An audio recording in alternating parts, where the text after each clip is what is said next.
प्यारे दोस्तों, स्वागत है आप लोगों का अपने ही YouTube चैनल जिसका नाम है NCERT शॉर्ट्स। ठीक है, और इसमें जो अभी हम लोग डिस्कशन कर रहे हैं वो कर रहे हैं रिवॉल्ट्स, यानी कि जो विद्रोह हुए थे उसका दूसरा पार्ट्स। ठीक है, रिवॉल्ट्स का दूसरा पार्ट है। ठीक है, इसमें जो इससे पहले वाला अगर आप लोगों ने वीडियो नहीं देखा है तो प्लीज जाकर देख लें, तभी जो है आपको समझ में आएगा, क्योंकि एक ना सिस्टमेटिक ढंग में आप पढ़ पाएंगे कि उसका बैकग्राउंड क्या है, विद्रोह कहाँ से स्टार्ट होता है, और जो शुरुआती विद्रोह हुए हैं ना उसके बारे में आप लोग जो है देख पाएंगे इससे पहले वाले वीडियो में। ठीक है, उसके बाद जो है इसमें हम लोग लगभग 26 विद्रोह के बारे में देखेंगे। ठीक है, और 26 विद्रोह हैं जिसके बारे में हम लोग इसमें बात करने वाले हैं। तो ये मॉडर्न हिस्ट्री का पार्ट है और हम लोग स्पेक्ट्रम का मॉडर्न हिस्ट्री देख रहे हैं, भारतीय आधुनिक इतिहास के बारे में। ठीक, तो चलते हैं आगे। ज्ञान की इस दुनिया में आप लोगों का स्वागत मैं करता हूँ। ठीक है, और हम लोग जो है इतिहास के एक रोचक और महत्वपूर्ण अध्याय पर अब बात करेंगे। हम उस समय की बात करेंगे जब भारत की जनता ने ब्रिटिश शासन के जुल्म के खिलाफ जो है अपनी आवाज उठाई, और हम बात करेंगे उन विद्रोहों की जिन्होंने आगे चलकर हमारी आजादी की नींव रखी। तो चलिए बिना देरी के शुरू करते हैं। ठीक, पहला जो आप लोग देख रहे हैं वो है पलामू। ठीक है, पलामू में जो विद्रोह हुआ 1800 से लेकर 1802 के बीच, उसके बारे में हम लोग थोड़ा सा बात करेंगे, ज्यादा इसमें है नहीं कुछ। इसमें जो है बेसिकली अगर आप लोग नोट्स बना रहे होंगे तो आप लोग टाइटल में ये लिख लेंगे। ठीक है, और उसके बाद जो है जो एरिया है, ठीक है, वो आप देख लेंगे, लिख लेंगे। और जो इनके मतलब नेतृत्व करता रहे उनका नाम था भूषण सिंह, उनका भी जो है आप नाम लिख लेंगे। ठीक है, इनके नेतृत्व में ये हुआ था, भूषण सिंह। ठीक, तो इन्होंने इस जो है विद्रोह का नेतृत्व किया था। बेसिकली हुआ क्या कि भूषण सिंह जो थे उस एरिया के यानी पलामू के जो है वो जमींदार थे। तो जमींदारी जो मिलती थी ना वो अंग्रेजों के द्वारा नीलाम भी होती थी। मतलब होता ये था कि जैसे आपको कोई जमींदारी मिली हुई है, इस क्षेत्र की जमींदारी मिली हुई है, तो वहां से आपको लगान वसूलना है, टैक्स वसूलना है, और फिर वो जो है आपको अंग्रेजों को एक सर्टेन अमाउंट देना है। अगर आप फेल हो जाते हैं वो अमाउंट देने में तो आपकी जागीरदारी को छीन लिया जाता है। बेसिकली उसका जो है नीलाम, उसको नीलाम कर दिया जाता है उस जागीर को। ठीक है, और फिर कोई और जागीरदार या कोई भी जो है उसको खरीद लेता है। तो इस तरह आपकी जागीरदारी चली जाती है। ठीक, तो इसी के खिलाफ जो है भूषण सिंह ने जो है विद्रोह शुरू कर दिया था। किसके खिलाफ? अंग्रेजों के खिलाफ। ठीक, तो बेसिकली इतना ही है। और टाइम पीरियड आप लोग याद रखिएगा, मैंने नेतृत्वकर्ता का नाम बता दिया, थोड़ा सा बैकग्राउंड बता दिया। ठीक है, अब हम लोग आगे बढ़ते हैं। आगे जो है वो पॉलीगर का विद्रोह है 1795 से लेके 1805। इसमें ना 2 चरण है। ठीक है, पहला चरण जो है वो 1795 से लेके, ठीक, 95 लिखा है, ठीक है, और 1799 तक चलता है। ठीक है, दूसरा चरण जो है वो 1801 से लेके 1805 तक चलता है। ठीक है, तो हम दोनों चरणों के बारे में बात करेंगे और बहुत ही इत्मीनान से बात करेंगे। ठीक है, देखिए ये पॉलीगर का मतलब क्या होता है? पॉलीगर का मतलब भी जमींदार ही होता है। ठीक है, जो बड़े भूस्वामी हुआ करते थे दक्षिण भारत में उनको पॉलीगर कहा जाता था। ठीक है, समझ गए? तो ये जो है अंग्रेजों के खिलाफ इन्होंने अब मतलब एकदम जोरदार जो है विद्रोह किया। सेम वही सारी बातें थी, टैक्सेशन वगैरह लगा दिया था। ठीक है, और उसी वजह से जो है इन्होंने विद्रोह किया। तो हम थोड़ा सा बैकग्राउंड में बात करेंगे। तो बैकग्राउंड जो है उसके लिए हम थोड़ा पीछे जाएंगे, 1795 से 1781 का दौर है। और इस समय जो है तिरुनेलवेली जो अब कहलाता है, पहले तिन्नेवेली कहलाता था। ठीक है, तो उस इलाके में ना नवाब थे। ठीक है, नवाब का वहाँ शासन हुआ करता था। तो वहाँ का जो नवाब था उसने क्या किया, जो तिरुनेलवेली है और कर्नाटका, इन दोनों प्रांतों का जो प्रबंधन मैनेजमेंट होता है वो ईस्ट इंडिया कंपनी को दे दिया, यानी अंग्रेजों को दे दिया। ठीक, बस यहीं से जो है पॉलीगर गुस्से में आ गए। उन्होंने बोला कि भाई हम अभी तक जो है स्वतंत्रता पूर्वक यानी अपनी शक्ति का इस्तेमाल कर रहे थे, हम पे न कोई टैक्स था न कुछ था, हम अपने एरिया में शासन चला रहे थे। अब ये अंग्रेज क्या कर रहे हैं, आ रहे हैं, अलग अलग तरह का टैक्सेशन जो है लगा रहे हैं और हमसे जो है टैक्स वसूल रहे हैं, और हमारा जो इज्जत है, ठीक है, हमारा जो रुतबा है वो जो धीरे धीरे कम हो रहा है। तो इस वजह से जो है उन्होंने 1795 में विद्रोह स्टार्ट किया। ठीक, और विद्रोह जब फूटा तो ये धीरे धीरे फैलने लगा। और जो इलाका था जहां फैला, एक तो तिरुनेलवेली हम लोगों ने नाम लिया। ठीक है, दूसरा रामनाथपुरम था, तीसरा था शिवागंगा, और चौथा शिवागिरी और मदुरई और उसके अलावा उत्तरी आर्कोट तक जो है ये फैला, ठीक है। दक्षिण में अगर हम लोग बात करें तो ये तमिलनाडु, मेनली जो तमिलनाडु का क्षेत्र है वहां से स्टार्ट हुआ था, ठीक, आज के डेट में, समझ गए। अब हम लोग बात करते हैं, ठीक। तो ये टैक्सेशन के खिलाफ था और इसमें जो है पंचलन कुरुचि के जो पॉलीगर थे उन्होंने जो है पहले विद्रोह किया और वहां का जो पॉलीगर था उनका नाम था कट्टा बोमन नायकन। इन्होंने 1795 से लेके और 1799 के बीच में जो है विद्रोह का नेतृत्व किया। इनके अलावा जो है एक और थे जिनका नाम था बीरापंडिया कट्टा बोमन, ठीक, बीरापंडिया कट्टा बोमन। इन्होंने जो है अंग्रेजों के खिलाफ जब युद्ध छिड़ गया, ठीक है, तो इन्होंने क्या किया, उसका नेतृत्व किया और अंग्रेजों को हराया। पहले युद्ध में इन्होंने अंग्रेजों को हरा दिया, ठीक है। किसने? वीरापांडिया कट्टा बोमन ने, ठीक, इन्होंने अंग्रेजों को हरा दिया। तो अब अंग्रेज जो है गुस्सा आ गए और गुस्सा हो गए और उन्होंने जो है इनको पकड़ने के लिए इनाम रख दिया, ठीक है, कि इनको पकड़ के लाओ, इनाम लेके जाओ। अब इससे और ज्यादा फूट पड़ा गुस्सा वहां के जो पॉलीगर्स थे, और भी जो लगभग समझिए 3000 पॉलीगर्स थे, ठीक है।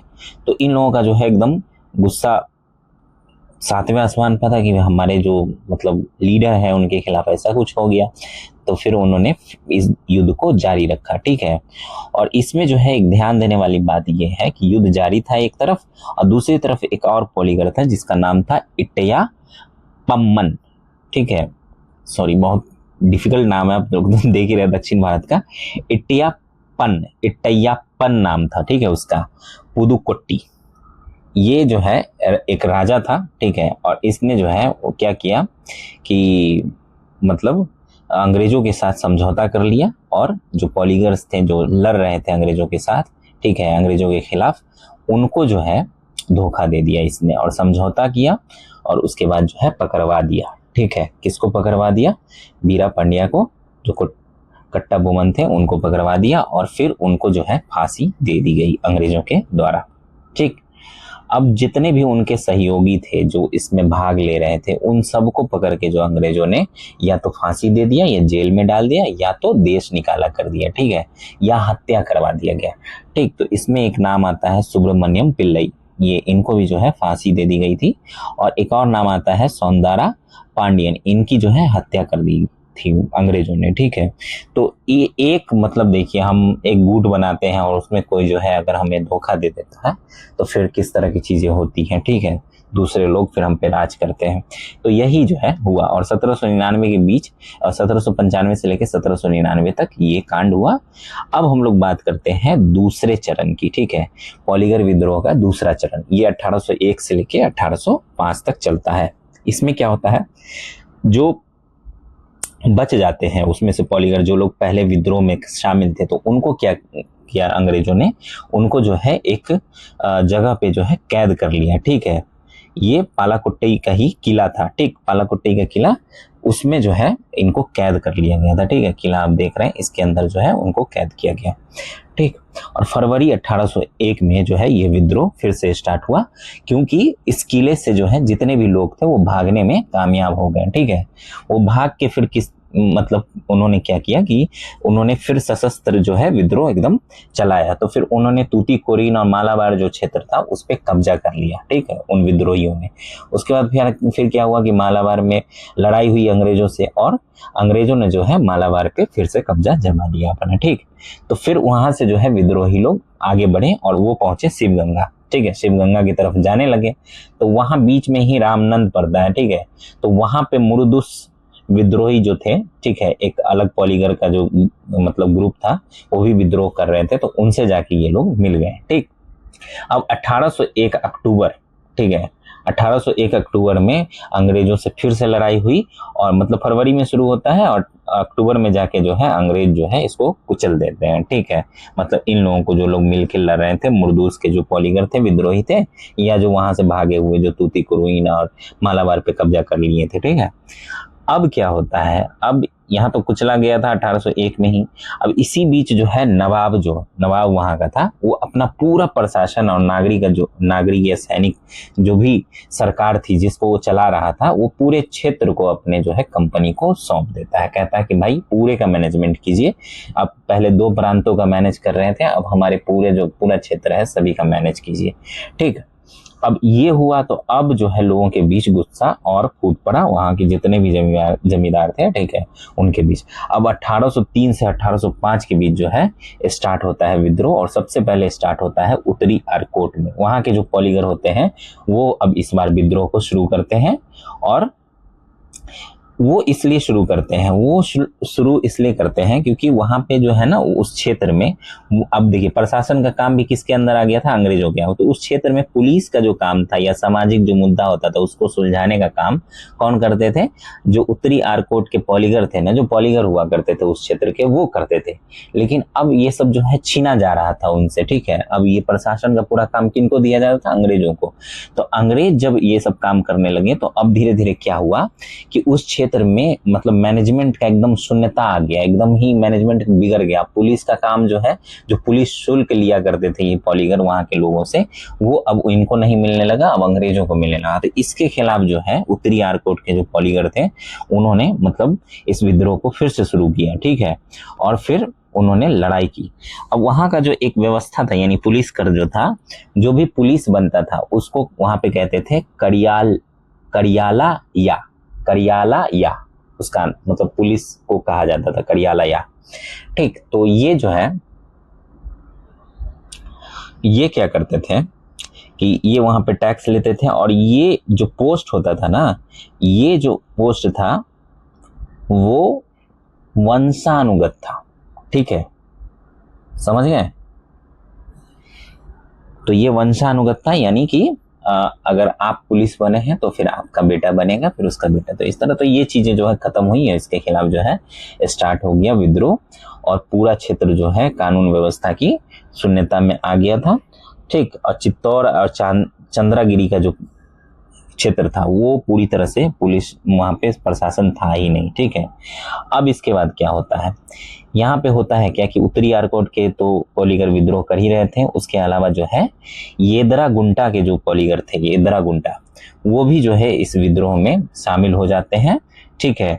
और ये लोग जो है बहुत ही साहस से अंग्रेजों से लड़ते हैं, बहुत ही ज्यादा बहादुरी से लड़ते हैं, ठीक। और उसके बाद जो है इनको जितने भी पॉलीगर थे आसपास के, खासकर चारा गल्लू के या गथ जो भी लोग थे, उन सब से जो है ये लोग गठबंधन करते हैं, जितने भी पॉलीगर होते हैं पूरे क्षेत्र के सबसे। और ये जो है विद्रोह को सारे लोग मिलके 1805 तक चलाते हैं, और लास्ट में फिर से जो है अंग्रेजों से लड़ाई होती है, और फिर अंग्रेज जो है इस विद्रोह को कुचल देते हैं 1805 में, ठीक। तो विभिन्न मुखियाओं का जो है वो ये ग्रुप रहता है, और उनको जो है जब विद्रोह को कुचल दिया जाता है तो उनको आदेश दिया जाता है, जितने भी बच जाते हैं लोग, ठीक है, कि वो लोग मद्रास जो है चले जाएं, ठीक। उनको मद्रास भेज दिया जाता है, और कुछ जो और बच जाते हैं जो मुख्य रूप से इसमें शामिल रहते हैं विद्रोह के अंदर, उनको क्या किया जाता है कि उनको बोला जाता है कि ठीक है तुम स्टेट अपना चलाओगे, लेकिन 18% बट्टे पे चलाओगे, ठीक है। तो उनको उनका जो स्टेट है वो दे दिया जाता है, संपत्ति जो है उसको दे दिया जाता है, लेकिन 18% बट्टे पे दिया जाता है। तो पॉलीगर विद्रोह जो है वो दक्षिण भारत के एक बड़े हिस्से में फैल गया था उस समय, जैसा कि मैंने बताया चारों तरफ जो है फैल गया धीरे धीरे। और विद्रोहियों की घोषणा से पता चलता है कि वह अंग्रेजों के खिलाफ जो है स्वतंत्रता प्राप्त करना चाहते थे, और विदेशी शासन के खिलाफ जो है एक बहुत बड़ा जन आंदोलन था, ठीक है। चलिए आगे बढ़ते हैं। अगला टॉपिक है हमारा भिवानी विद्रोह 1809। बेसिकली भिवानी विद्रोह जो है वो क्षेत्र पड़ता है हरियाणा का, ठीक है, हरियाणा क्षेत्र में ये पड़ता है, ठीक। यहाँ के जो मतलब इसमें जो है कोई नेतृत्व करता नहीं थे, ठीक है, मतलब प्रोमिनेंटली उनका कोई नाम नहीं होता है, सारे लोग जो मिलके है वो विद्रोह करते हैं अंग्रेजों के खिलाफ। और खासकर जो जाट होते हैं, वहाँ के जो जाट किसान होते हैं, वो टैक्सेशन के खिलाफ जो है भिवानी में विद्रोह करते हैं। और वहाँ जो है एक किला होता है भिवानी का, उसके अंदर जो है ये लोग कब्जा करते हैं, और वहीं से जो है गुरिल्ला युद्ध जैसा ये लोग विद्रोह में लड़ाई करते हैं अंग्रेजों से, ठीक है। तो इतना ही है, फिर इसको जो है 1809 में ही, एक ही साल के अंदर कुचल दिया जाता है अंग्रेजों के द्वारा और ये जो विद्रोह है वो समाप्त हो जाता है। अगले महत्वपूर्ण विद्रोह के बारे में हम लोग बात करेंगे, ठीक है, और बढ़ेंगे। ये है दीवान वेलू थम्पी जी, ठीक है। इन्होंने विद्रोह स्टार्ट किया और 1808 से लेकर 1809 तक इन्होंने विद्रोह का नेतृत्व किया, ठीक है। इन्हीं का नाम है वेलू थम्पी, तो इन्हीं के नाम पे जो है रिवोल्ट का भी नाम रख दिया गया। ये भी जो है दक्षिण भारत में ही हुआ, ठीक है। ये हुआ था त्रावणकोर में, ठीक। ये त्रावणकोर के जो है दीवान थे वेलुथम्पी। ये ब्रिटिश कंपनी की बढ़ती हुई जो जाति थी उसके खिलाफ जो है शक्तिशाली जो है विद्रोह इन्होंने उसका नेतृत्व किया, ठीक है। इन्होंने उठाया विद्रोह को। अब ये विद्रोह इतना प्रभावी था कि लगभग 1 साल तक त्रावणकोर पर कंपनी का अधिकार नहीं के बराबर था, ठीक है। लगभग 1 साल तक, यानी 808 से लेके 809 तक। अब ये स्टार्ट कब होता है? स्टार्ट होता है जब 1805 में जो वेलेस्ली है, ठीक है, लॉर्ड वेलेस्ली, उसके नेतृत्व में दोनों पक्ष जो है सहायक संधि करना चाहते हैं। जो त्रावणकोर का राजा होता है और वेलेस्ली, ये सहायक संधि करना चाहते हैं। सहायक संधि के बारे में आप लोग जानते हैं, ठीक है। इसमें जो है अपनी सेना को हटाना पड़ता है, अंग्रेजी सेना को रखना पड़ता है, उसके एक रेसिडेंस को रखना पड़ता है और जो सारा बाहरी काम है वो देखता है और एक सर्टेन अमाउंट जो है आपको सेना को चलाने के लिए, प्रशासन को चलाने के लिए देना पड़ता है अंग्रेजों को, ठीक है। तो ये था मतलब सहायक संधि, ठीक, समझ गए। अब वहां का जो राजा था वो मतलब जो सब्सिडी था उसको चुकाने में असमर्थ हो गया, ठीक है, और कर्ज में डूब गया। तो ब्रिटिश जो रेसिडेंट था वो त्रावणकोर के आंतरिक मामलों में भी हस्तक्षेप करने लगा, दखल देने लगा। अब कंपनी के इस व्यवहार से जो वहां का प्रधानमंत्री था उसको कहते थे दलावा, ठीक है, वेलुथम्पी यानी दीवान, यही, ठीक। अब वेलुथम्पी जो है वो नायर सेना की मदद से विद्रोह करने को मजबूर हो गए, ठीक है। इन्होंने जो है सेना इकट्ठा की। वेलुथम्पी ने जो है कुंदारा में एक सभा बुलाई और वहां जो है सभा को संबोधित किया, ठीक है, और नायर सेना को संबोधित किया। उसमें उन्होंने कहा, ठीक, खुले तौर पे कहा, लोगों को कहा कि देखो अंग्रेजी शासन को जो है अपनी धरती से उखाड़ फेंकिए, ठीक है, ये नहीं तो हमको जीने नहीं देंगे और हम हमारा शोषण करेंगे और हमारे ही धरती पे हम ही के खिलाफ जो है ये चलेंगे और फिर हमारी धरती पे पूरा कब्जा कर लेंगे। तो ये सब चीजें कहा कि उखाड़ के फेंकना है, ठीक है, उनके खिलाफ जो है लड़ना है। तो हथियार उठाने के लिए इन्होंने बोला कि हथियार उठाइए और लड़िए, ठीक। अब इससे जो है बाद में कुंदारा जो इसी जो संबोधन को, इनकी जो संबोधन थी, इसी को बाद में कुंदारा घोषणा के नाम से, उद्घोषणा के नाम से जाना जाता है, ठीक है। तो अगर पूछ दे कि कुंदारा उद्घोषणा में क्या हुआ था तो किससे रिलेटेड है, तो वेलुथम्पी विद्रोह से रिलेटेड है, ये भी आप बोल सकते हैं, ठीक। अब बात करते हैं कि वेलुथम्पी जी ने 1808 में फ्रांस और अमेरिका से भी अंग्रेजों के खिलाफ जो है सहायता के लिए संपर्क स्थापित किया।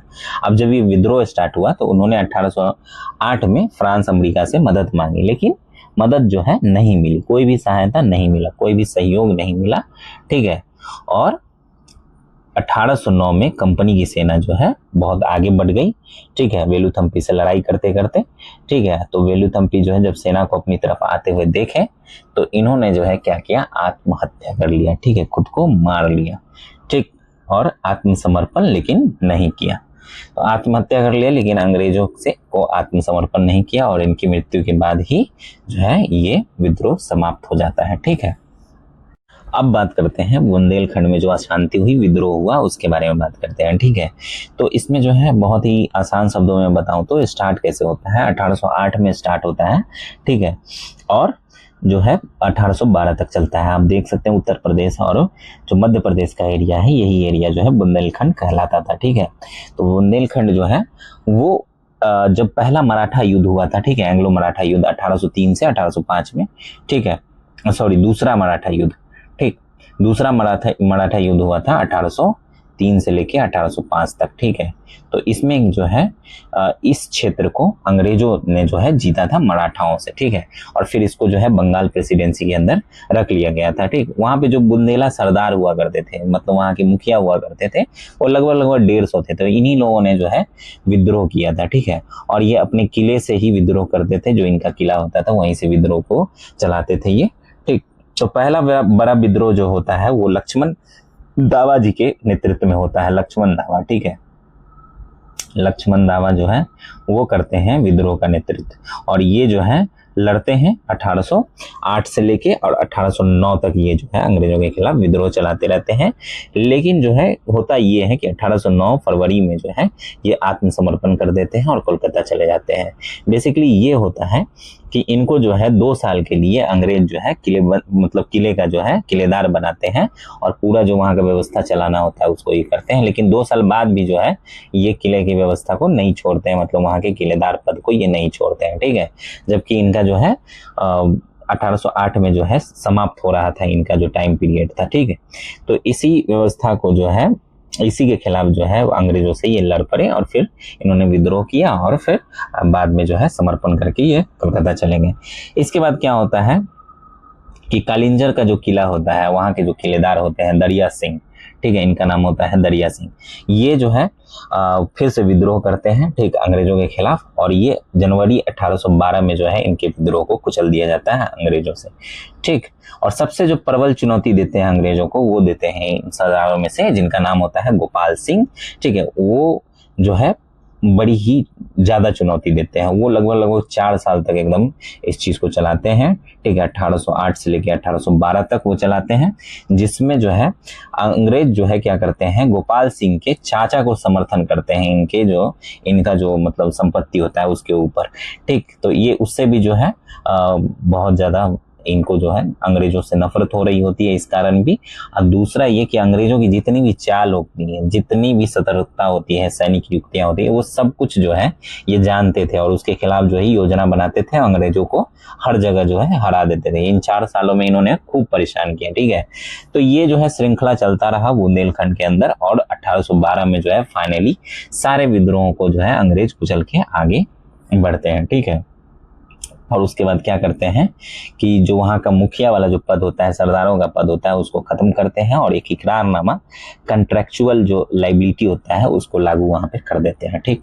तो बेसिकली ये बुंदेलखंड के विद्रोह का ये बैकग्राउंड है, ये कहानी है, ठीक है। आगे बढ़ते हैं। अब बात करेंगे हम लोग पारलाकामेडी विद्रोह के बारे में, ठीक है। पारलाकामेडी विद्रोह जो है ये बेसिकली उड़ीसा क्षेत्र में हुआ था। उड़ीसा का एक जिला था गंजम जिला, ठीक है, वही हुआ था। तो गंजम जिला के जो है वहाँ पे राजा थे, ठीक है। ये पश्चिमी सीमा पर स्थित है उड़ीसा के अंदर, ठीक है। वहाँ का जमींदार था, राजा था, ठीक। उन्होंने जो है इस विद्रोह का जो है नेतृत्व किया था। उनका नाम था नारायण देव, ठीक। इन्होंने जो है पारलाकामेडी के राजा के तौर पे ये वहाँ पे थे और इन्होंने जो है विद्रोह को जो है शुरू किया। और जो वहाँ पे एक कॉलोनियल पीच था, एक अंग्रेज था, कॉलोनियल पीच उसका नाम था, उसके नेतृत्व में जो है सेना जो है भेजा गया, ठीक है। और फिर सेना से लड़ाई हुई 1768 में नारायण देव के साथ और कॉलोनियल पीच ने जो है वो नारायण देव को हरा दिया, ठीक। और उसका जो बेटा था गजपति देव, ठीक है, उसको क्या किया गया कि बना दिया गया वहाँ का नया जमींदार घोषित कर दिया गया, किसके द्वारा, कॉलोनियल पीच के द्वारा, ठीक। लेकिन अब क्या हुआ कि उसके बेटे ने और जो उसका मतलब भाई था सब मिलके जो है नारायण देव को समर्थन देते हैं और फिर से जो है क्या होता है, विद्रोह फिर से शुरू होता है। अब विद्रोह चलता रहता है। अब ऐसे में क्या होता है, इसको दबाने के लिए फिर जो मद्रास सरकार सबसे नजदीक थी उड़ीसा के, तो मतलब बंगाल भी है, पर मद्रास सरकार ने जो है क्या किया, 1832 में जॉर्ज रसल को भेजा गया, ठीक है, कि जाओ तुमको हम आयुक्त बनाते हैं इस क्षेत्र का और इस विद्रोह को तुमको दबाना है और वहां पे शांति बहाल करनी है। तो वो आता है रसल और फिर वो विद्रोह जो है विद्रोहियों से लड़ता है और फिर वहां पे जो है सबको हराता है और विद्रोह को कुचलता है और 1834 तक जो है इस विद्रोह को दबा दिया जाता है और फिर वो इस क्षेत्र में जो है शांति बहाल कर पाता है। कौन, रसल, ठीक है, जॉर्ज रसल। अब हम लोग बढ़ते हैं अगले टॉपिक की ओर। तो हम लोग बात करते हैं कच्छ विद्रोह की, ठीक है। और इसमें आप लोग देख सकते हैं मैप में कि गुजरात का एक क्षेत्र पड़ता है, ठीक है। यहाँ पे होता क्या है कि वहाँ के राजा होते हैं, ठीक है, महाराजा बहारमल द्वितीय। 1816 में जो है कच्छ में इनका राज होता है। अब अंग्रेजों के बीच और इनके बीच जो है संधि होती है। संधि ये होती है कि जो यहाँ का राजा है वही जो है इस क्षेत्र पे क्या करेगा, शासन करेगा, ठीक। लेकिन अंग्रेज क्या करते हैं कि अंग्रेज जो है इनके शासन व्यवस्था में जो है क्या करते हैं, हस्तक्षेप करते हैं। क्यों करते हैं, क्योंकि इनकी जो है लड़ाई चलने लगती है कि इनके जो वहाँ के मुखिया होते हैं, ठीक है, और जो सरदार होते हैं, जो और पॉलीगर्स होते हैं, जमींदार होते हैं, उनके साथ जो है राजा की लड़ाई चलने लगती है, ठीक। सत्ता के लिए। अब इस बीच जो है अंग्रेज इसका फायदा उठाना चाहते हैं, ठीक है, तो वो हस्तक्षेप करते हैं। अब आंतरिक मामले में हस्तक्षेप देख के राजा क्या करते हैं, वो कहते हैं कि भैया आप हमारे आंतरिक मामले में हस्तक्षेप नहीं कीजिए, ठीक है, अंग्रेजों को कहते हैं। लेकिन अंग्रेज इस बात से बाज नहीं आते हैं, तो इसके कारण जो है वो एक सेना तैयार करते हैं, ठीक है, जो कि अरब की सेना, मतलब अरब सेना जो है वो बनाते हैं, ठीक। और उसके बाद जो है अंग्रेजों के खिलाफ लड़ते हैं। और इसमें जो है मुखिया जो होते हैं, जो लड़ रहे थे अभी तक उनसे, वो क्या करते हैं, वो भी साथ देते हैं। और उनके मतलब जो उनका पुत्र है, ठीक है, राव भारमल, ठीक, उनके पक्ष में, मतलब कि ऐसा करना है कि उनको जो है राजा बनाना है। अब इस पक्ष में जो है सब मिलके लड़ते हैं। लेकिन क्या होता है कि ब्रिटिश जो है वो लड़ाई में उनको हराते हैं और उसको जो है हटा देते हैं पद से, और फिर वहाँ पे जो है अपना शासन व्यवस्था चलाने लगते हैं, ठीक। और वहाँ का जो रेसिडेंस होता है, ब्रिटिश रेसिडेंस, ठीक है, सहायक संधि के तहत, ठीक, वो क्या करता है, वो रेजेंसी परिषद की मदद से जो उस क्षेत्र पे शासन व्यवस्था स्टार्ट कर देता है, ठीक है। और उसके तहत जो है वो क्या पहला कदम उठाता है, वो भूमि मूल्यांकन का एक कदम उठाता है पहला, कि वहाँ पे जो जमीन है उसका मूल्यांकन किया जाएगा। अब इसके कारण जो है लोग जो वहाँ के होते हैं उनके अंदर जो है गहरा रोष उत्पन्न हो जाता है कि हमारी जमीन का तुम मूल्यांकन करोगे, ऐसा कुछ करके, ठीक है। तो इस बीच में क्या होता है कि जो मुखिया होते हैं वो लोग एकजुट होते हैं और फिर अंग्रेजों के खिलाफ जो है लड़ाई करते हैं। उनको इंस्पिरेशन कहाँ मिलता है, उसी समय जो है युद्ध चल रहा होता है बर्मा से, ठीक है, ब्रिटिशर्स का, ठीक है। तो उसमें जो है हार जाते हैं, ठीक, ब्रिटिशर्स कहीं कहीं पे। तो इससे जो है उनको इंस्पिरेशन मिलता है और फिर जो है वो एकदम और तेजी से जो है इस विद्रोह को प्रोत्साहित करते हैं और आगे बढ़ाते हैं, ठीक। और उसके बाद जो है भारमल को पुनः जो है स्थापित करने की मांग करते हैं कि जो भारमल हमारे राजा थे, फिर से तुम उनको राजा बनाओ। अब ये जो है नियंत्रित नहीं हो पा रहा था अंग्रेजों से, ठीक है, ये स्थिति।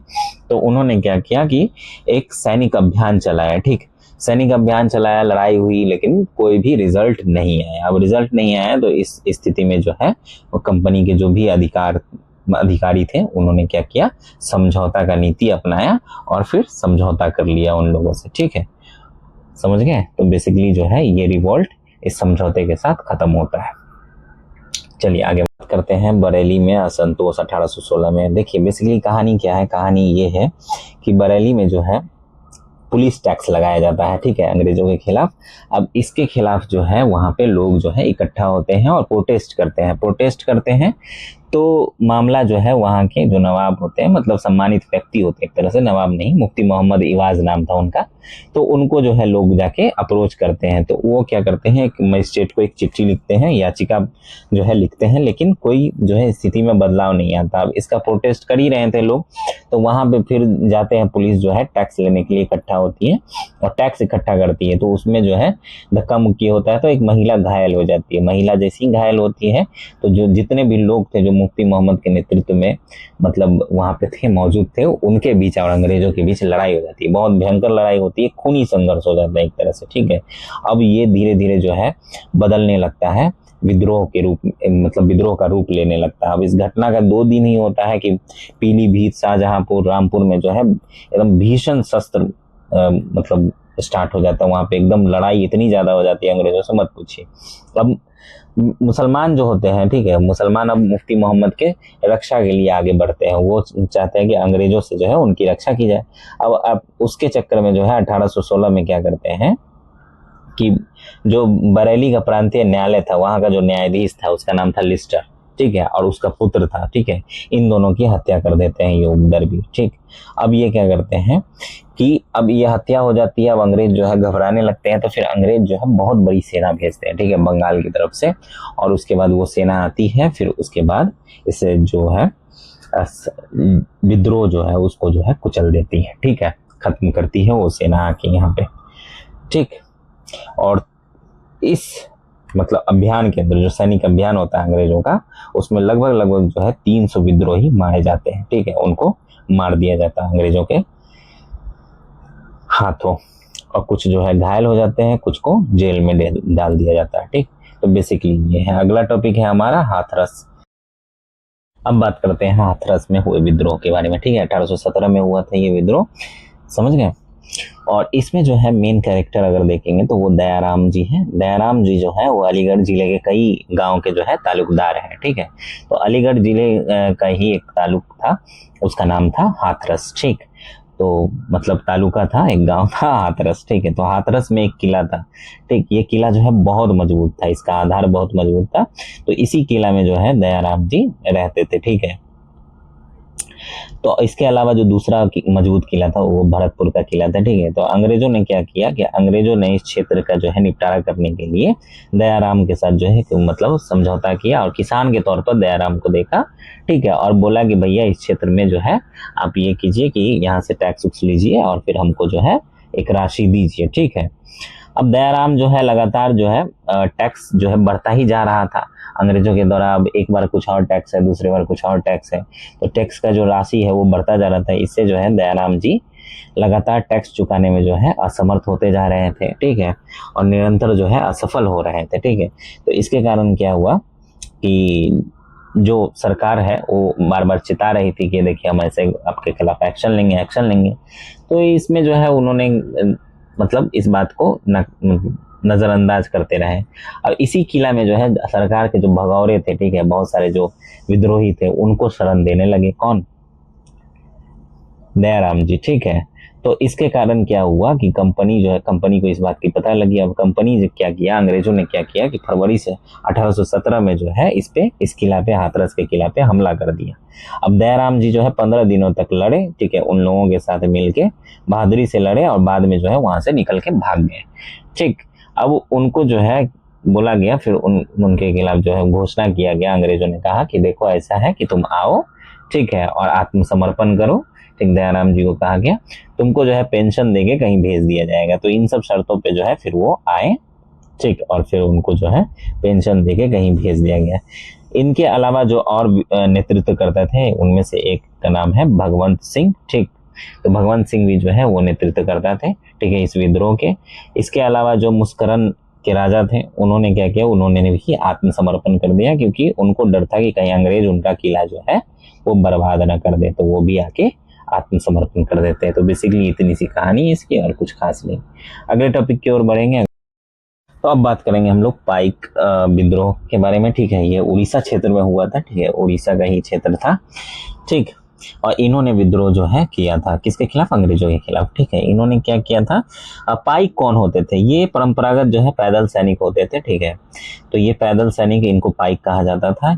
ये अपनी सैनिक सेवाओं के लिए जो है मुक्त जमीन लिया करते थे, ठीक है, कर मुक्त जमीन, जहाँ पे कर नहीं देना पड़ता था, ऐसा जमीन लिया करते थे और उस पर जो है खेती उती किया करते थे। अब अंग्रेजी कंपनी के द्वारा जो क्या हुआ, 1803 में उड़ीसा पर कब्जा कर लिया गया, ठीक है। और वहां का जो राजा था खोरदा का राजा, उसको जो है सिंहासन से हटा दिया गया, उसी के अंडर ये लोग थे। अब धीरे धीरे क्या हुआ कि इनकी जो शक्ति थी, ठीक है, इन पाइकों की शक्ति और जो सम्मान था वो दोनों जाने लगा। अब इसके कारण जो है, अब इसके अतिरिक्त क्या हुआ, कंपनी जो है वो शोषणकारी भूमि राजस्व नीति भी लाने लगी। अब कब्जा हो गया तो उन्होंने क्या किया कि जो है टैक्सेशन बढ़ा दिया वहां पे। अब टैक्सेशन जो है किसानों के ऊपर डाल दिया गया कि इस तरह के टैक्सेशन देने हैं। अब इतना ज्यादा बढ़ा दिया गया कि नमक की कीमत जो है वहां पे बढ़ने लगी, ठीक है। और इस कारण जो है लोगों के अंदर गुस्सा भड़कने लगा धीरे धीरे, ठीक। और वहां का जो स्थानीय मुद्रा था उसको भी खत्म कर दिया अंग्रेजों ने, ठीक है। और टैक्स का भुगतान जो है अब चांदी में करने के लिए उनको कहा गया, ठीक। अब ये जो है बहुत ज्यादा शोषणकारी कदम हो रहा था अंग्रेजों का, ठीक है। अब इससे जो है बहुत ज्यादा लोग जो है परेशान हो रहे थे। लेकिन मोड़ तब आता है इस कहानी में, ट्विस्ट तब आता है, जो बख्शी जगबंधु जो है वो विद्याधर, बख्शी जगबंधु विद्याधर इनका नाम है, ठीक है। ये खोरदा के राजा का ही सेनापति होता है, सेना में सेनापति होता है पहले। तो इसका जो है 1814 में क्या होता है कि इसका एक किला होता है, इनके पूर्वजों का किला रोरंग, ठीक। तो उस पे जो है उसकी संपत्ति होती है, उस पे कौन कब्जा कर लेता है? फिर से कंपनी कब्जा कर लेती है, ठीक है। अंग्रेज अपने में मिला लेते हैं, ठीक, कहते हैं कि भाई ये तुम्हारा नहीं है, अब हम ना, हमारा कब्जा है तो ये अब हमारा है, ठीक है। और अब क्या होता है कि इस तरह से अब उसका भी दिमाग ये हो जाता है कि अंग्रेजों के खिलाफ आ जाता है। असल चिंगारी तो तब भड़कती है जब मार्च 1817 आता है, और उसमें जो है खुंद के जो लोग हैं, खुंद एक जगह, खुंद के लोग जो है वो मतलब क्या होते हैं, गुमसुर से चलते हुए एक समूह में गुमसुर से चलते हुए खोर्दा पहुंच जाते हैं, खोर्दा के क्षेत्र में आ जाते हैं। अब यहाँ के स्थानीय जो पाइक होते हैं वो पहले ही मोर्चा ले चुके थे अंग्रेज मुगलों से और मराठाओं से, तो उन्होंने यहाँ पे भी जो है मोर्चा लिया, किससे, अंग्रेजों से। और उसके बाद उनको उनसे लड़ाई हुई और फिर लड़ाई में बहुत जगह उनको हराया इन लोगों ने, ठीक है। अब इससे क्या हुआ, अब इस विद्रोह का जो है नेतृत्व कर रहे थे कौन, जगबंधु जो सेनापति था वही नेतृत्व कर रहा था। ये विद्रोह 1817 में शुरू हुआ था और 1818 में जो है आकर थोड़ा सा शिथिल पड़ गया था, थोड़ा कमजोर पड़ गया था। लेकिन जगबंधु जो थे वो उन्होंने 1821 तक मतलब अंग्रेजों के साथ जो है लोहा लिए रखा, एकदम 1821 तक जो है लड़ाई होती रही। लेकिन अब जो वहां का राजा था नारायणगढ़, ठीक है, नारायणगढ़ का राजा, उसने क्या किया कि बोला अंग्रेजों से कि मैं बात करता हूँ जगबंधु से, ठीक है, अब बहुत ज्यादा हो गया लड़ाई वड़ाई, तो मैं बात करता हूँ और कुछ जो है समझौता करवाता हूँ, ठीक। 1825 में ये बात होती है। 1825 में जगबंधु को बुलाया जाता है, फिर उनको जो है 150 रुपए प्रति माह मतलब पेंशन देने की बात पर कटक भेज दिया जाता है। कहा जाता है कि जाइए, ठीक है, आप कटक में रहिए, 150 रुपया हम आपको प्रति माह देंगे, ठीक। उस समय अंग्रेज जो है इस बात को स्वीकारते हैं और फिर वहां के लोगों को कहते हैं कि हम नई व्यवस्था लाएंगे, ठीक है। जिस तरह की जो पहली व्यवस्था थी उन सबको हटा दिया जाता है और नई व्यवस्था जो है उसको लाने की बात कही जाती है और इसी के साथ जो है ये विद्रोह समाप्त हो जाता है, ठीक है। बस इतनी सी बात है। चलिए आगे बढ़ते हैं, बात करते हैं बघेरा के विद्रोह का, जो 1818 से लेकर 1820 तक चला, ठीक है। इसमें क्या हुआ, इसमें ये हुआ बेसिकली, ये जो बघेरा क्षेत्र है वो गुजरात में पड़ता है, ओखला मंडल, ठीक है, समझ गए। तो वहां पे क्या हुआ कि विदेशी जो शासन था, ठीक है, अंग्रेजों का जो शासन था उसके प्रति जो है नफरत बढ़ रही थी, ठीक है, और नफरत बढ़ रही थी। लेकिन उन लोगों ने क्या किया, अंग्रेजों ने जो वहां का मतलब बड़ौदा का जो गायकवाड़ था, ठीक है, उसके साथ मिलके जो है कर व्यवस्था लागू किया इन लोगों के ऊपर। तो इस कर व्यवस्था को लेके जो है मतलब ओखा मंडल जो है उसके बघेरा के जो सरदार थे उन्होंने विद्रोह कर दिया, ठीक है। बोला कि भैया ये कर तो हम नहीं चुकाएंगे और इसके खिलाफ जो है हम हथियार उठाएंगे, ठीक।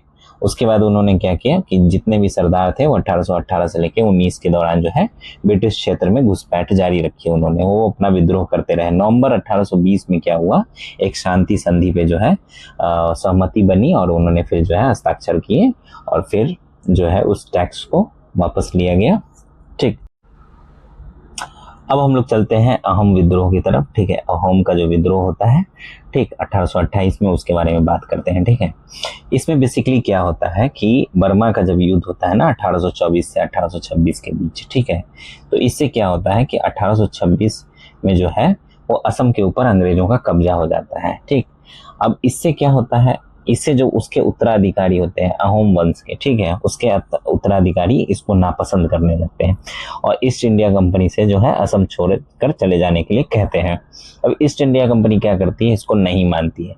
1828 से लेकर 1830 तक जो है गोमधर कोनवर जो एक अहोम राजकुमार रहता है, उसके साथ ही धनंजय बोंगोहैन और जयराम खरघरिया फुकन, इन तीनों ने जो है नेतृत्व संभाला और विद्रोह कर दिया कंपनी के खिलाफ, ठीक है। अब जोरहट में जो है इनके साथी और ये लोग जो है इकट्ठा होते हैं और गोमधर कुंवर को जो है औपचारिक रूप से राजा बना देते हैं ये लोग, ठीक है। अब लड़ाई स्टार्ट होती है, अंग्रेजों के खिलाफ विद्रोह चलता रहता है और कंपनी जो है इसको खत्म करना चाहती है। इसके लिए वो क्या करती है, मैत्रीपूर्ण जो है समझौता लाने की कोशिश करती है और इसके तहत जो है समझौता होता है और ऊपरी असम का जो क्षेत्र होता है वो महाराजा पुरंदर सिंह नरेंद्र को जो है सौंप दिया जाता है और जो नीचे का जो क्षेत्र है, बाकी क्षेत्र जो है असम का, उसमें जो है राजा जो वहां का रहता है उसके अधीन इसको कर दिया जाता है, ठीक है, समझ गए। जो अहोम राजकुमार होता है उसके अधीन कर दिया जाता है, ठीक। तो बेसिकली इतनी सी बात है अहोम विद्रोह के अंदर, ठीक। तो 1828 में ही समाप्त हो जाता है। हम लोग बात करने वाले हैं गडकरी विद्रोह के बारे में, ठीक है। 1844 में होता है। एक और विद्रोह होता है इसी साल, ठीक है, सूरत का नमक विद्रोह, ठीक है, सूरत का नमक विद्रोह, सॉल्ट रिवोल्ट कहते हैं इसको, नमक विद्रोह, ये भी 1844 में ही होता है, ठीक है। तो होता क्या है, पहले हम लोग थोड़ा सूरत के नमक के विद्रोह के बारे में बात करते हैं, ठीक है। इसमें होता क्या है कि नमक पे जो है टैक्स बढ़ा देते हैं, ठीक है। कौन? अंग्रेज बढ़ा देते हैं। पहले ये 50 पैसा का होता है, 50 पैसे में मिलता है, और बाद में जो है इस पे और 50 पैसा बढ़ा दिया जाता है, 1 रुपया कर दिया जाता है, ठीक है। तो 1 रुपया करने के कारण विद्रोह होता है और जन विद्रोह होता है एक तरह का। और वो लोग क्या करते हैं, विद्रोह का एक नया तरीका, जो भी यूरोपीय लोग होते हैं ना, उस पे हमला करने लगते हैं। अब इतना हमला होने लगता है लोगों के ऊपर कि अंग्रेज जो है, वहाँ की सरकार डर जाती है और इसके कारण जो है फिर से ये टैक्स जो लगाया होता है उन्होंने वो वापस ले लेती है। अब बात करते हैं हम लोग गडकरी विद्रोह के बारे में, ठीक है। ये गडकरी लोग जो थे ना, वो सैनिक थे बेसिकली, ठीक है। ये जो दुर्ग था मराठा टाइम पे, ठीक है, उस क्षेत्र में जो दुर्ग होता था वहीं पे ये सैनिक के रूप में काम करते थे, जिसके बदले जो है इनको कर मुक्त भूमि मिला करती थी, ठीक है। अब जब मराठा खत्म हो गए, ठीक है, अंग्रेजों का शासन आ गया, तो अंग्रेजों ने क्या किया कि इनकी जमीनों पे जो है वो टैक्स लगाना स्टार्ट कर दिया, ठीक है। तो इसी के कारण जो है क्या किया कि इन लोगों ने विद्रोह कर दिया, और 1844 का वो टाइम था जब इन्होंने विद्रोह किया, ठीक। और ये विद्रोह जो है वो समनगढ़, कोल्हापुर, ठीक, इत्यादि जितने भी जगह है उसके अलावा, ठीक है, इन सब जगहों पे जो है ये विद्रोह चला, समनगढ़ और कोल्हापुर में, ठीक। और इसके जो नेतृत्व करता थे वो बाबाजी अहिरेकर थे, ठीक है, समझ गए, बाबाजी अहिरकर लिख लेंगे, और क्षेत्र भी लिख लेंगे, समनगढ़, कोल्हापुर, 1844 में, ठीक है। गडकरी विद्रोह, सूरत के नमक विद्रोह के बारे में थोड़ा बता ही दिया, ठीक है। चलते हैं आगे, अगला टॉपिक है हमारा, बात करते हैं हम लोग सावंतवाड़ी विद्रोह के बारे में। ये भी 1844 में ही हुआ था। बेसिकली हुआ ये था कि इसके नेतृत्व कर्ता जो थे वो थे फोंड सावंत, ठीक है। इन्होंने क्या किया कि वहाँ के जो सरदार थे, ठीक है, उनको मिलाया, और जो देसाई लोग थे उनको मिला के मतलब एक सेना इकट्ठा की, और वहाँ के जो कुछ किले थे, ठीक है, इस क्षेत्र के, ठीक है, महाराष्ट्र का ही है ये, महाराष्ट्र के ही क्षेत्र के जो किले थे वहाँ पे इन्होंने कब्जा कर लिया, ठीक है। ये लोग, इन लोगों ने कब्जा किया, और कब्जा करके जो है वहाँ पे ये अपना शासन व्यवस्था स्टार्ट कर दिया था इन्होंने अपना। ये बात अंग्रेजों को पता चलती है, फिर अंग्रेज जो है सेना भेजते हैं, और फिर मुठभेड़ होता है, लड़ाई होती है, तो ये अंग्रेजी सेना से हार जाते हैं, ठीक है। अंग्रेजी सेना इनको परास्त कर देती है, और ये इसमें से कुछ लोग जो है वो भाग खड़े होते हैं, कुछ लोग भाग के गोवा पहुंचते हैं, कुछ लोगों को पकड़ लिया जाता है, कुछ लोगों को पकड़ के जो है उस पर राजद्रोह का मुकदमा चलाया जाता है, ठीक है, और उनको कड़ी सजा दी जाती है, ठीक, जेल में रखा जाता है, काला पानी के लिए भेज दिया जाता है, बहुत सारी चीजें होती है, ठीक है। काला पानी तब तक था नहीं शायद, ठीक, लेकिन फिर भी इस तरह की चीजें जो है होती थी, और कभी कभी तो फांसी दे दी जाती थी राजद्रोह के, अगर आरोप में आप थे तो, ठीक है। चलिए आगे बढ़ते हैं। अब हम लोग बात करेंगे नायक विद्रोह के बारे में, ठीक है। 1806 से लेके 1816 तक चलता है ये बंगाल का जो है, मतलब बंगाल का जो क्षेत्र है मिदनापुर, ठीक है, मिदनापुर जिला है, वहीं हुआ था ये, ठीक है। इसमें हुआ क्या था कि जो रैयत थे, ठीक है, रैयत थे यानी नायक उनको कहा जाता है, ठीक, नायक कहा जाता है। ये रैयत क्या है कि कंपनी जो है अपना बढ़ाया हुआ जो रेट था, ठीक है, कंपनी का शासन हो गया था वहाँ पे स्थापित, तो कंपनी ने बढ़ा दिया रेट को, ठीक है, लगान देने का जो है रेट बढ़ा दिया। अब बढ़े हुए रेट पे जो है वो लगान मांग रही थी, ठीक है, टैक्स चुकाने की बात कर रही थी, दबाव डाल रही थी इन लोगों पे। तो क्या होता है कि 1806 में जो है कंपनी क्या करती है कि जब वो लोग टैक्स नहीं दे पाते हैं, लगान नहीं दे पाते हैं, तो जमीन पे कब्जा करने लगते हैं। अब इसी को देखते हुए जो है वहाँ के नायक जो है वो छापामारी जो है युद्ध करने लगते हैं, अंग्रेजों से विद्रोह कर देते हैं, ठीक है। और 1806 से लेकर 1816 तक ये युद्ध चलता रहता है, ये छापामारी युद्ध चलता रहता है। और इसके जो नेतृत्व करता थे उनका नाम था अचल सिंह, अचल सिंह। इन्होंने जो है इस विद्रोह को नेतृत्व प्रदान किया, ठीक है। और फिर इन्होंने क्या किया, ये सैनिक भी थे पहले, तो ये प्रशिक्षण भी देते थे छापामारी युद्ध का जो है लोगों को, इन्होंने जितने भी नायक लोग थे उनको प्रशिक्षण इन्होंने दिया। और बाद में फिर जो है अंग्रेजों ने इसी विद्रोह को कुचल दिया 1816 के अंदर, ठीक है। बात करते हैं कित्तूर विद्रोह की। ठीक है, ये भी दक्षिण भारत का एक विद्रोह था। ठीक है, बेसिकली होता क्या है, कहानी ये होती है कि तीसरा जो एंग्लो मराठा युद्ध होता है उसकी समाप्ति के बाद क्या होता है, जो कित्तूर क्षेत्र होता है उसको स्वतंत्र मान लिया जाता है, क्योंकि ये पहले मराठाओं के अंदर में था। ठीक है, स्वतंत्र मान लिया जाता है। अब 1824 में क्या होता है, इस क्षेत्र में उत्तराधिकार का प्रश्न खड़ा हो जाता है। ठीक है, कि अब इसका उत्तराधिकारी कौन होगा। ठीक, तो अंग्रेज लोग क्या करते हैं, अंग्रेज लोग इस बात पे, इस स्थिति पे जो है नजर गड़ाए रहते हैं। ठीक है, तो अब इसके जो है उत्तराधिकारी का तय होना था। तो उसमें क्या होता है कि इसका जो आखिरी शासक होता है शिवलिंग रुद्र, ठीक, उसका उत्तराधिकारी जो होता है उसको वास्तविक मानने से अंग्रेज जो है इनकार कर देते हैं। कहते हैं कि नहीं भाई, अगर मतलब एक नीति के तहत अंग्रेजों की ये नीति थी कि अगर जिस राज्य का उत्तराधिकारी नहीं होगा उसको फिर जो है हम अपने अंडर कंट्रोल में ले लेंगे। ठीक है, अपने कंट्रोल में ले लेंगे।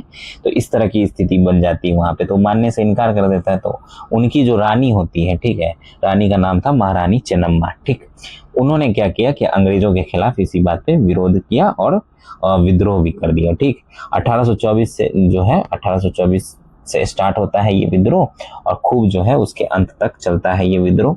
ठीक, लेकिन अंग्रेज जो है इस विद्रोह को दबा देते हैं, अंग्रेजों से लड़ाई होती है, फिर इसमें रानी चेन्नम्मा ये सब जो है वो मारी जाती है और फिर ये विद्रोह जो है वो दबा दिया जाता है। लेकिन उनके जो है सहयोगी होते हैं रैयप्पा।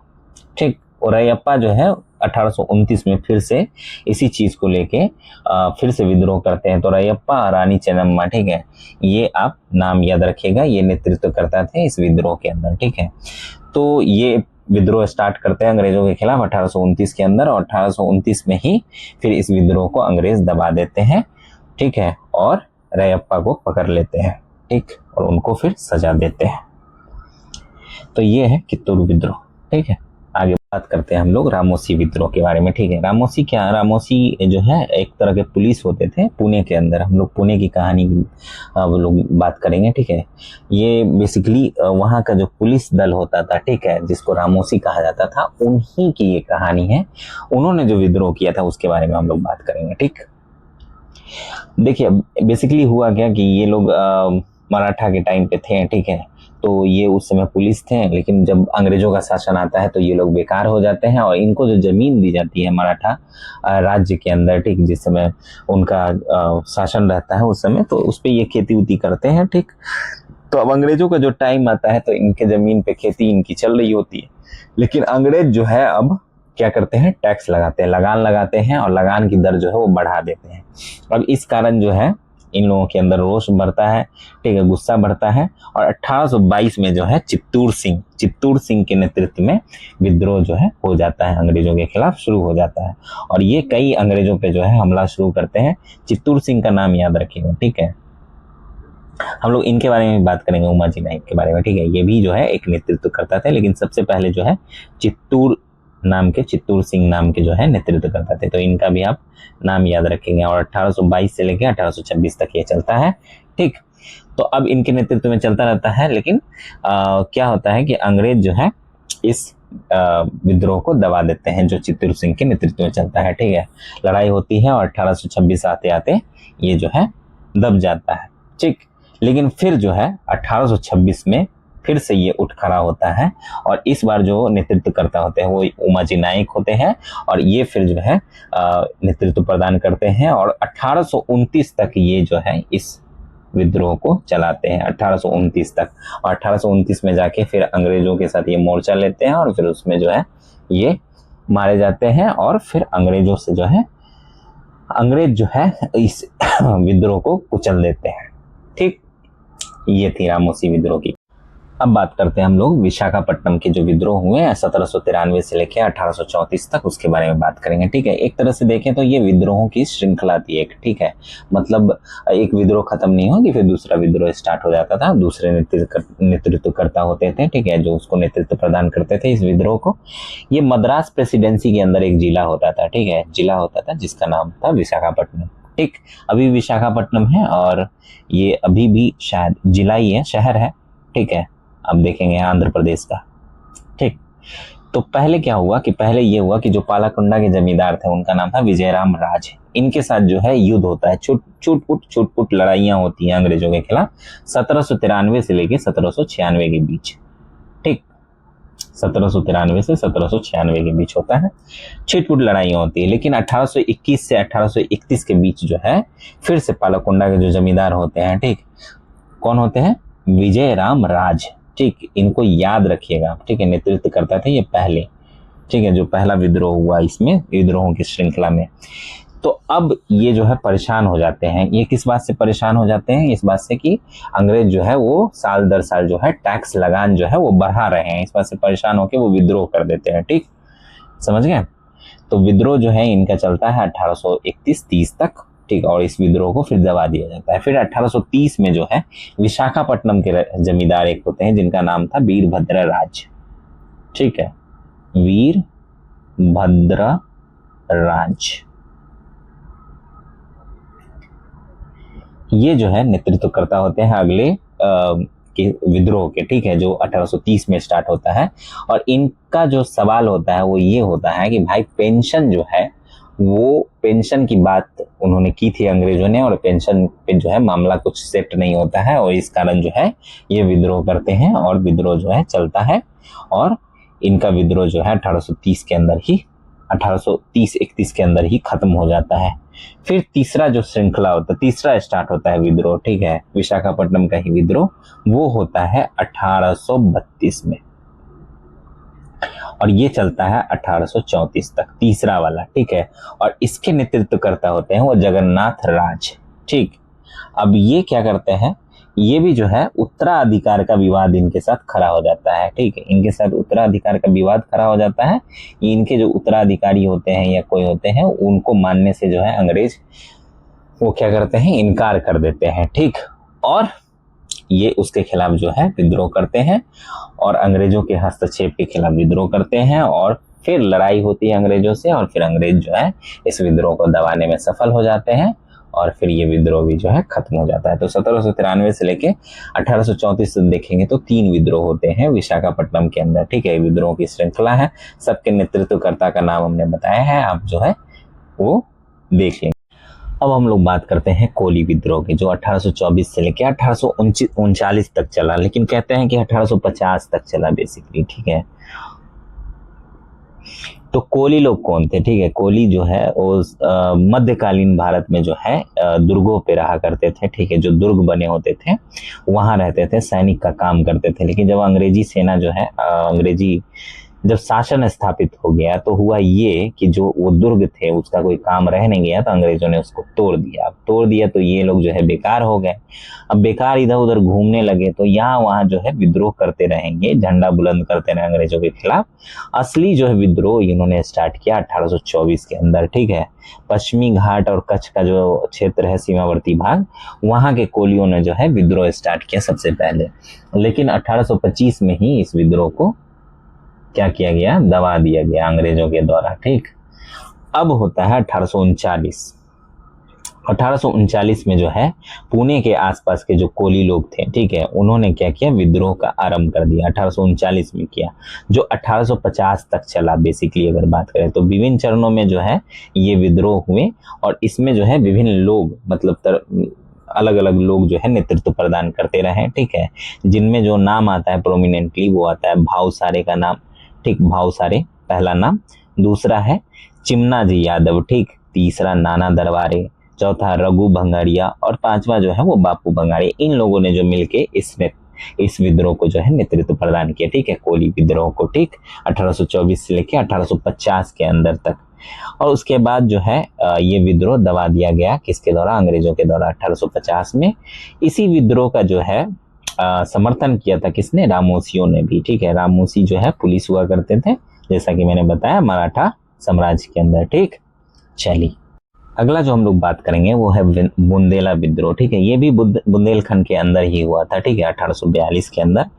इसमें क्या हुआ था कि 1835 में जो है अंग्रेजों ने उत्तर पश्चिमी प्रांत नामक एक नया जो है प्रांत बनाया था, जिसमें जो है मराठाओं से जो छीनी गई जो आधुनिक मध्य प्रदेश की जो 2 जिले थे, ठीक है, सागर और दमोह, ठीक, उसमें जो है इसको स्थापित, मतलब इन दोनों को मिला के जो है पश्चिमी प्रांत बनाया गया था। और इस जिलों में जो है वो बर्ड कमीशन के ही रिकमेंडेशन पे महालवारी व्यवस्था जो है वो लगाया गया। यहाँ पे महालवारी बंदोबस्त, ठीक है, वो यहाँ पे लागू कर दिया गया। और 20 वर्षों तक जो बढ़ा हुआ कर का जो दर था उस पे जो है मतलब टैक्स वसूलने का यहाँ पे काम कर दिया उन्होंने। उन्होंने बोला कि जो बढ़ा हुआ जो दर है, ठीक है, जो रेट है उस पे अब टैक्स देना पड़ेगा तुम लोग को 20 वर्षों तक, ठीक है। तो एक तरह का एक्सपेरिमेंट कर रहे थे अंग्रेज लोग। अब इसी बात से जो है वहाँ के जमींदार नाराज हो गए, ठीक। उन्होंने क्या किया कि इस कर वसूली जबरदस्ती जो कर वसूल रहे थे उसके खिलाफ जो है उन्होंने विद्रोह कर दिया, ठीक। तो सागर के 2 जमींदार थे, ठीक है, जवाहर सिंह और मधुकर शाह, इन दोनों ने मिलकर जो है 1842 में ये विद्रोह किया। और इस विद्रोह के में जो है उन्होंने खूब उत्पात मचाया, खूब लड़ाइयाँ लड़ी अंग्रेजों से। और 1 साल में ही 1843 में जो है अंग्रेजों ने इस पे काबू पा लिया, ठीक है। और समझौता हुआ। समझौता होने के बाद ये हुआ कि जो कर बढ़ाया गया था उसको कम किया गया, ठीक है। बेसिकली इतनी ही सी बात हुई और ज्यादा कुछ हुआ नहीं, ठीक। अब हम लोग बात करते हैं संबलपुर का जो विद्रोह हुआ था, ठीक है, 1833 से 1862 के बीच। देख रहे हैं ये वो टाइम है जिसमें 1857 का विद्रोह भी शामिल है, ठीक है, देख रहे हैं आप टाइम पीरियड, ठीक। तो ये उड़ीसा के ही क्षेत्र में हुआ था, संबलपुर जिला के अंदर हुआ था, ठीक है। बेसिकली क्या हुआ था कि संबलपुर में जो है उत्तराधिकार का प्रश्न खड़ा हो गया, ठीक है। तो इस पे जो है अंग्रेजों ने हस्तक्षेप कर दिया, बोला कि भैया ऐसा है कि तुम्हारा जो उत्तराधिकार है वो उत्तराधिकारी है वो हमारे हिसाब से तो सही नहीं है, ठीक। तो यहाँ पे क्या हुआ कि कई चरणों में विद्रोह हुए। पहले तो जो वहां के गोंड लोग थे उन्होंने विद्रोह किया, ठीक है। पहला विद्रोह हुआ 1833 के अंदर, इस सवाल के ऊपर हुआ 1833 में, कुछ महीनों में ही इसको दबा दिया गया, ठीक है, अंग्रेजों के द्वारा। फिर होता है 1839 में, ठीक, दूसरा विद्रोह जो है स्टार्ट होता है। और 1839 में जो नेतृत्वकर्ता होते हैं वो होते हैं सुरेंद्र साई, यही है सुरेंद्र साई, ठीक है। इन्होंने इसको जो है इस विद्रोह को नेतृत्व 1839 में प्रदान किया, ठीक। और इन्होंने क्यों किया, ठीक है, 1839 में ऐसा क्या हुआ, 1833 में तो दबा दिया गया, लेकिन 1839 में ये होता है कि जो नई कर व्यवस्था होती है, जो भूमि व्यवस्था होती है, फिर से उसको लेके आ जाते हैं अंग्रेज। अब इस कारण जो है फिर से गुस्सा जो है वहां के लोगों का भड़क उठता है और फिर उसके खिलाफ जो है ये लोग विद्रोह करते हैं और सुरेंद्र साई जो है इसको नेतृत्व प्रदान करते हैं, ठीक है। तो ये काफी लंबे समय तक चलता है, 1862 तक चलता है, आप समझ सकते हैं। 1857 में जो है 1857 की जो क्रांति होती है उसमें संबलपुर भी शामिल होता है, ठीक है। और सुरेंद्र साई जो है उस तरफ का मोर्चा जो है, संबलपुर का मोर्चा जो 1857 की क्रांति में संभाले होते हैं, ठीक है। जिसमें उनका साथ जो है वहां के जो जमींदार और भी जमींदार लोग थे वो लोगों ने भी साथ दिया। ये 1862 में जो है खत्म हुआ। कैसे हुआ कि सुरेंद्र साई ने क्या किया, 1857 का उतना बड़ा विद्रोह हुआ, लोग मारे गए, बहुत सारे लोगों को, मतलब देख रहे हैं ना आप, झांसी की रानी है, उधर वीर कुंवर सिंह है, ये सब जो है खत्म हो गए। नाना साहब हैं, ठीक, तात्या टोपे हैं, ये लोग जो है इसी मतलब जो क्रांति होती है 1857 के अंदर वो उसमें अपना बलिदान देते हैं। तो इन सब चीजों से जो है धीरे धीरे कमजोर पड़ा और सुरेंद्र साई ने जो है 1862 में जाके आत्मसमर्पण कर दिया, ठीक है। यहीं से ये विद्रोह जो है कमजोर पड़ गया और संबलपुर का ये विद्रोह खत्म हो गया, ठीक है। तो ये काफी लंबा विद्रोह था, ठीक। 1833 से बात करें तो 1862 तक चला, 1839 से मेनली समझिए तो, ठीक है। सुरेंद्र साई का नाम याद रखिएगा। अब हम लोग बात करेंगे बहावी आंदोलन की, ठीक है। बहावी आंदोलन जो है वो 1830 से लेकर 1890 तक चलता है, ठीक। अब देख रहे हैं ये वही टाइम है, 1857 बीच में आता है, ठीक है। तो बहावी आंदोलन का भी जो है काफी रोल रहा था इसके अंदर, ठीक है, मतलब लोगों की भावना भड़काने के अंदर कि 1857 की क्रांति हुई, ठीक है। तो बेसिकली जो है अंग्रेजों के खिलाफ ये धार्मिक और राजनीतिक आंदोलन था, ठीक। बहावी आंदोलन जो है वो भारत में बरेली के सैयद अहमद बरेलवी ने शुरू किया था, ठीक है।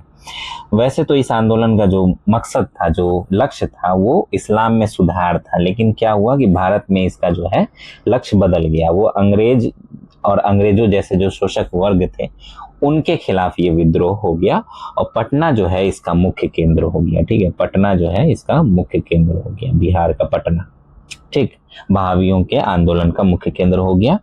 और इसका जो प्रसार वो पूरे भारत में हुआ, ठीक है। ऐसा नहीं है कि कोई भी क्षेत्र जो है इसके प्रसार से, इसके मतलब जानकारी से अधूरा रह गया हो।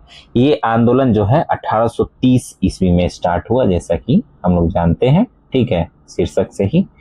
और 1869 तक जो है इसने अंग्रेजी सत्ता को बहुत परेशान किया, बहुत ज्यादा। 1831 में क्या हुआ कि बरेलवी जो थे, ठीक है, सैयद अहमद बरेलवी, उनकी मृत्यु हो जाती है, ठीक।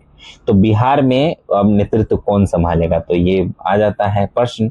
लेकिन इनायत अली और विलायत अली नाम के जो है दो लोग आते हैं और दो भाई होते हैं, इन दोनों ने मिलकर फिर इस भावी आंदोलन का नेतृत्व संभाला बिहार के अंदर।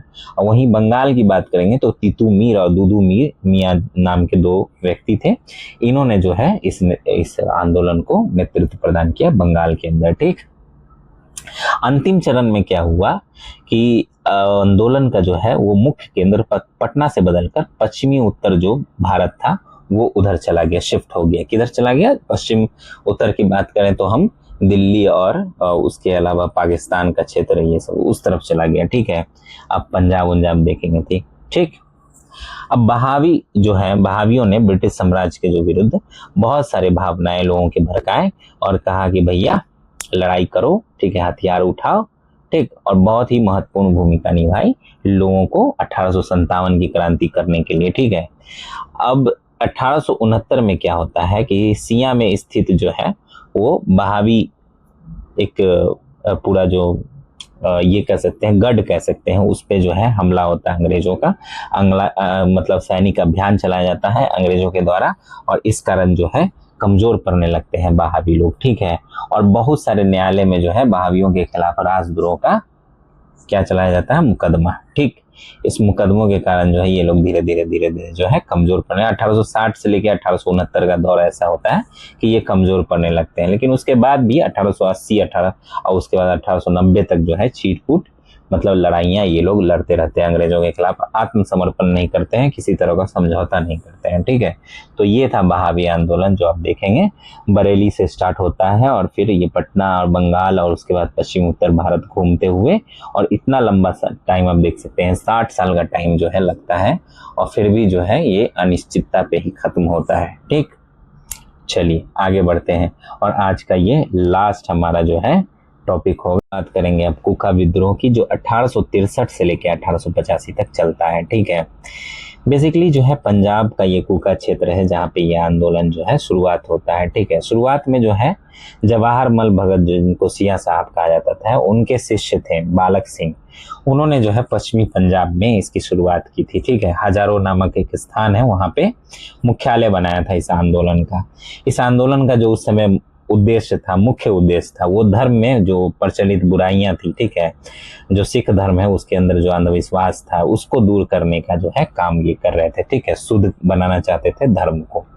इसके अन्य जो सिद्धांत थे उसमें जो है जातीय भेदभाव को हटाना था और सिख जो समानता है उसका अधिकार जो है वो दिलाना था लोगों को, और मांस मदिरा और जो भी नशीली पदार्थ थी उससे जो है परहेज करवाना था लोगों को, ठीक। और जो ऐसी वस्तुएं थी जिससे कुछ उपद्रव मच सके उन सब चीज़ों पे जो है कंट्रोल करवाना था। इसके अलावा जो है अंतरजातीय विवाह को प्रोत्साहन देना, महिलाओं में जो पर्दा प्रथा था उसको खत्म करना, ये सब जो है प्रमुख विचार थे इस आंदोलन के, ठीक है, कुका विद्रोह के, ठीक। तो ये जो है बेसिकली पहले धार्मिक विद्रोह था, ठीक है, उसके बाद से ये राजनीतिक विद्रोह बन जाता है, ठीक। धार्मिक सुधार आंदोलन कहेंगे, विद्रोह नहीं कहेंगे, ठीक है। धार्मिक सुधार आंदोलन था, बाद में ये मतलब राजनीतिक विद्रोह बन जाता है, ठीक है। तो अंग्रेज जो है वो इसी समय जो है क्या करते हैं, पंजाब के अंदर जो है अपना शासन जो है चलाने लगते हैं, ठीक है। तो इस कारण क्या होता है, ये राजनीतिक विद्रोह का रूप ले लेता है कुका विद्रोह। और फिर जब इस तरह का रूप लेने लगता है, परिवर्तन होने लगता है, तो अंग्रेजों को जो है अब चिंता सताने लगती है। उनको लगता है कि अब ये तो हमारे लिए खतरा पैदा हो गया, ठीक है, समझ गए। तो अब इसके कारण क्या करते हैं, इसके कारण जो है अंग्रेज अब इसके दमन का प्रयास करने लगते हैं, ठीक है। राजनीतिक दृष्टि से देखा जाए तो कुका अंग्रेजों को हटाकर पंजाब में सिख शासन स्थापित करना चाहते थे, ठीक है।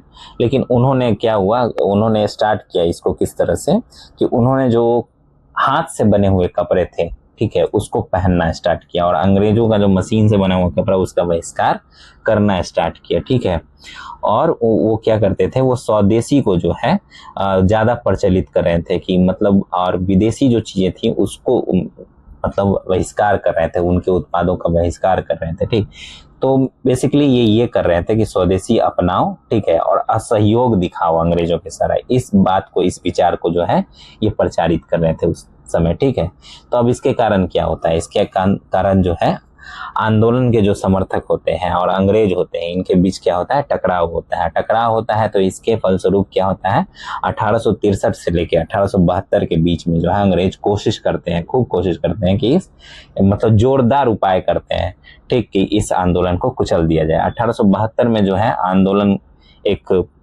के जो एक प्रमुख नेता थे राम सिंह, ठीक, उनको रंगून भेज दिया। अब जो नेतृत्व करता है उन्हीं को हटा दिया जाए तो फिर ये जो है खत्म हो जाएगा, इस तरह की चीजें जो है, आंदोलन बंद हो जाएगी, ये सोच थी अंग्रेजों की। उन्होंने उसको रंगून निर्वासित कर दिया, ठीक है, वहां भेज दिया। उनकी मृत्यु हो जाती है 1885 तक, लेकिन ऐसा नहीं था कि अब उनके जाने के बाद यहाँ से जो है ये आंदोलन बंद हो गया होगा, नहीं, फिर भी चलता रहा, ठीक है, ये आंदोलन। और फिर ये 1885 जब उनकी मृत्यु हो जाती है और ये खबर आती है तो फिर ये बंद हो जाता है, ये खत्म हो जाता है कूका विद्रोह। समझ गए? तो बेसिकली ये पहले धार्मिक आंदोलन था, बाद में राजनीतिक आंदोलन हो जाता है। तो दोस्तों ये जो है भारत के कुछ प्रमुख विद्रोह जिन्होंने अंग्रेजी शासन के खिलाफ जो है अपना ज्वाला जगाई, अपना जो है जलवा दिखाया, ठीक। हर विद्रोह की अपनी कहानी है, अपने नायक है और अपना जो है महत्व है। इन सभी विद्रोहों ने आगे चलकर 1857 की जो महाक्रांति हुई उसमें हमारी आज़ादी की लड़ाई, जमीन मतलब आज़ादी की लड़ाई की जमीन तैयार की। इन विद्रोहों से हमें जो है सीख मिलती है कि कैसे जनता अपने अधिकार और स्वतंत्रता के लिए जो है एकजुट होकर लड़ सकती है, ठीक। तो इनमें से कौन से विद्रोह आपको बहुत अच्छे लगे, दिलचस्प लगा उसकी कहानी हमें कमेंट्स में ज़रूर बताइएगा। और आपको वीडियो पसंद आया हो तो लाइक शेयर सब्सक्राइब जरूर कीजिएगा, ठीक है, चैनल को सब्सक्राइब जरूर कीजिएगा, बिल्कुल मत भूलिएगा। मिलते हैं इसी तरह के किसी अगले वीडियो में, ठीक है, तब तक के लिए धन्यवाद।